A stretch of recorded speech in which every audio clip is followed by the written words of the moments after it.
আপনারা চিনেন সুবল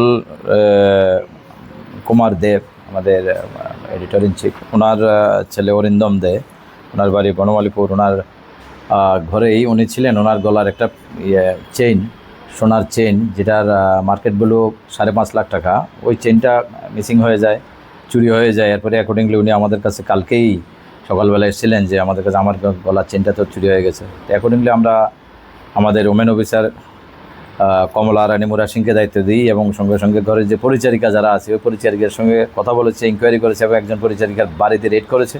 রেড করার পরে কালকে সন্ধ্যার পরে ওনার যে চুরি যাওয়া যে চেনটা, সেই চেনটা যেটা মার্কেট ভ্যালু 5.5 লাখ টাকা, ওই চেনটা রিকভারি হয়েছে।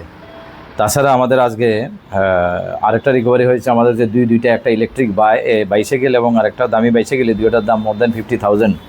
দুইটা বাইসাইকেল আমরা রিকভারি করেছি এবং যে এটার সঙ্গে জড়িত যে চোর আছে তাকেও আমরা অ্যারেস্ট করেছি। বাকি কিছু বাইসাইকেল, আরও 3-4টা বাইসাইকেল আছে, আমরা ওগুলো রিকভারি করবো। হ্যাঁ, চোরকে আটক করা হয়েছে। চোরকে আটক করা হয়েছে আমাদের বনমালীপুর থেকে।